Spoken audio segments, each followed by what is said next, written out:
Hello बच्चों, नमस्कार, राधे राधे। प्यारे बच्चों, आज का टॉपिक है किरचॉफ का नियम। किरचॉफ का नियम परीक्षा में 4 या 5 नंबर में पूछे जाते हैं, तो आप लोग इसको अच्छे से तैयार करके रखना, जिससे आपको पूरा का पूरा अंक प्राप्त हो। तो आइए देखते हैं। सबसे पहले किरचॉफ का धारा नियम, जिसे हम प्रथम नियम के नाम से भी जानते हैं। किरचॉफ का धारा नियम होता क्या है?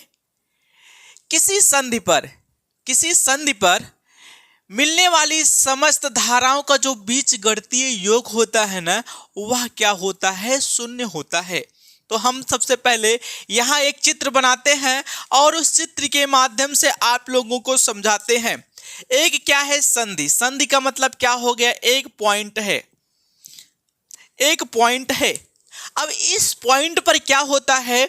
समस्त धाराओं का बीजगणितीय योग क्या होता है? शून्य होता है। तो ये जो संधि है ना, इस संधि पर कुछ धाराएं आएंगी और यहां से कुछ धाराएं क्या हो जाएंगी? वापस चली जाएंगी। तो अगर हम इस संधि पर देखें, यह हमारा संधि है।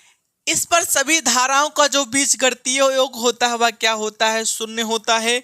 यहां से देखते हैं, एक धारा इस संधि की तरफ I1 लेकर आते हैं, दूसरा धारा हम लेकर आते हैं I2 लेकर आते हैं, तीसरा धारा हम ले लेते हैं इस संधि की ओर I3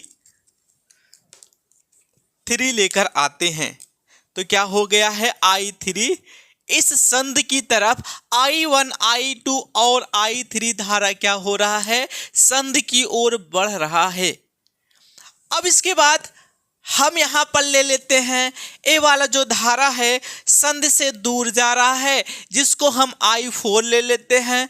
ए भी धारा संधि से दूर कर देते हैं, इसको हम I5 मानते हैं। ए भी धारा संधि से दूर जा रहा है, इसको हम I6 ले लेते हैं। तो जो किरचॉफ का प्रथम नियम है, प्रथम नियम में क्या कहा गया है? किसी संधि पर मिलने वाली समस्त धाराओं का जो बीजगणितीय योग होता है ना, वह शून्य होता है। क्या होता है? शून्य होता है। तो आइए इसके बारे में लिखते हैं। किसी संधि पर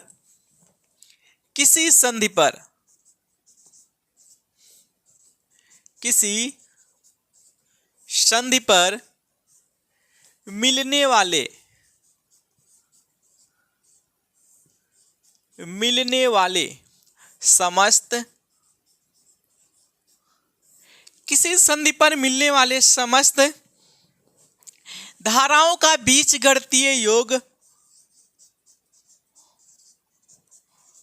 धाराओं का बीजगणितीय योग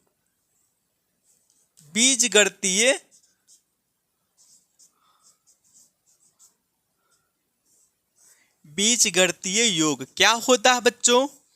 शून्य होता है। क्या होता है? शून्य होता है।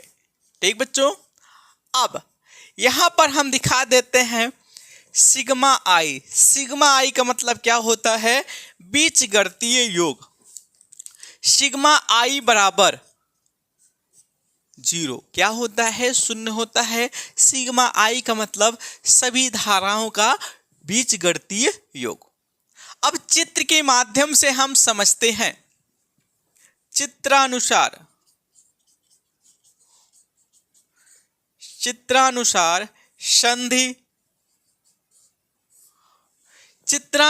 संधि ओ पर क्रमशः I1, I2, I3, I4, I5 और I6 धाराएं प्रवाहित हो रही है। धाराएं प्रवाहित हो रही है। धाराएं प्रवाहित हो रही है, तो इस नियम के अनुसार, ये जो नियम बताए हैं, तो इस नियम के अनुसार, तो इस नियम के अनुसार, इस नियम के अनुसार क्या हो जाएगा, संधि की ओर जो धाराएं आ रहे हैं और संधि से जो धाराएं दूर जा रहे हैं, इनका बीच गणितीय योग। हम क्या करते हैं, जितने भी धाराएं संधि की ओर आ रही उसको प्लस ले लें और जितने भी धाराएं संधि से दूर जा रहे हैं उसको माइनस ले लें। ठीक बच्चों, तो यहाँ पर क्या हो जाएगा, I1, I2 और I3 धारा संधि की ओर आ रहा है, तो इसको क्या कर लेते हैं, I1 plus I2 plus I3।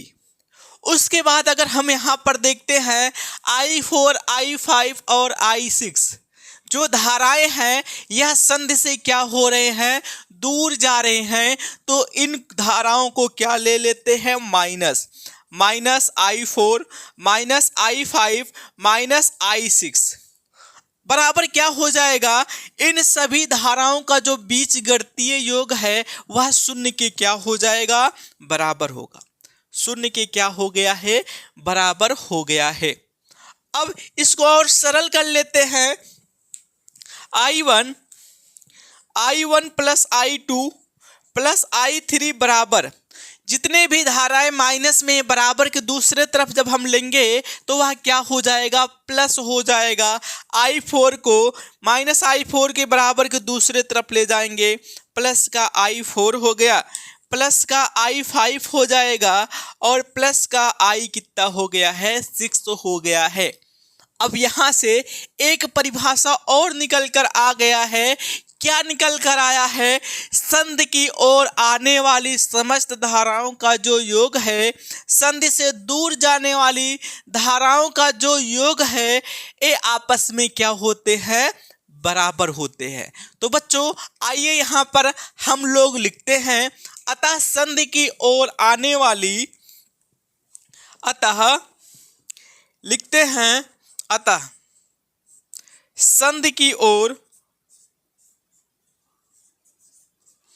संधि की ओर आने वाली समस्त धाराओं का योग, धाराओं का योग,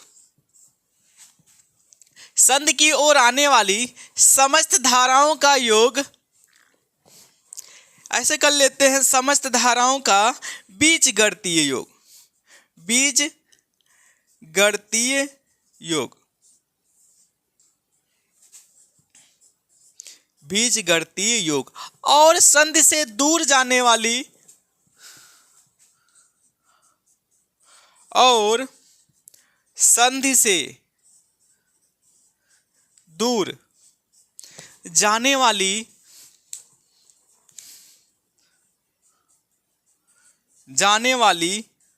समस्त धाराओं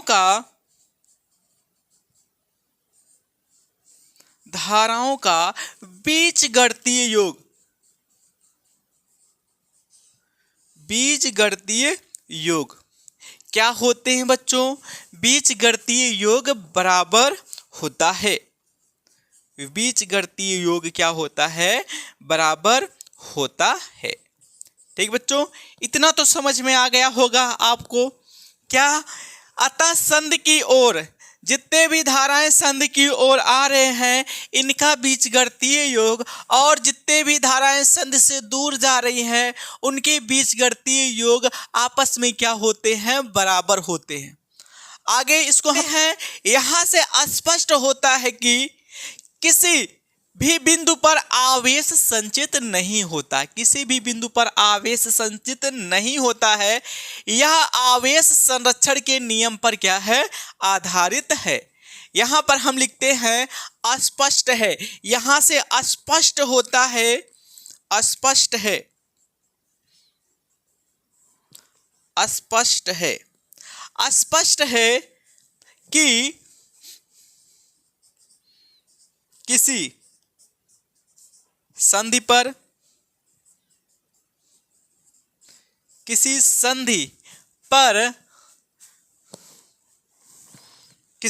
पर या कह दें किसी बिंदु पर आवेश संचित नहीं होता। आवेश संचित नहीं होता। आवेश संचित नहीं होता। यह आवेश संरक्षण के नियम पर आधारित है। यह आवेश के संरक्षण नियम पर आधारित है। नियम पर आधारित है। ठीक है बच्चों, तो आप लोगों को इतना समझ में आ गया होगा कि किरचॉफ का जो प्रथम नियम है यह क्या है, किसी संधि पे मिलने वाली समस्त धाराओं का बीजगणितीय योग शून्य होता है। दूसरा अगर परिभाषा हम लोग निकालते हैं तो वह क्या निकल कर आ गया है, परिभाषा यह निकल कर आया है कि संधि की ओर आने वाली समस्त धाराओं का बीजगणितीय योग और संधि से दूर जाने वाली धाराओं का बीजगणितीय योग क्या होते हैं, बराबर होते हैं। अब यहां से यह स्पष्ट हो गया है कि किसी भी बिंदु पर आवेश संचित नहीं होता है, इसलिए इसे क्या कहा जाता है, आवेश संरक्षण के नियम पर आधारित है। बच्चों, वीडियो आप लोगों को जैसा भी लगा है आप लोग कमेंट करके जरूर बताना। वीडियो को सब्सक्राइब करना, बेल आइकन को क्लिक करना और अपने भाइयों, बहनों, साथियों के पास इस वीडियो को शेयर करना मत भूलिएगा। इसी तरह आप लोगों से मिलते हैं नेक्स्ट वीडियो के साथ। तब तक के लिए धन्यवाद।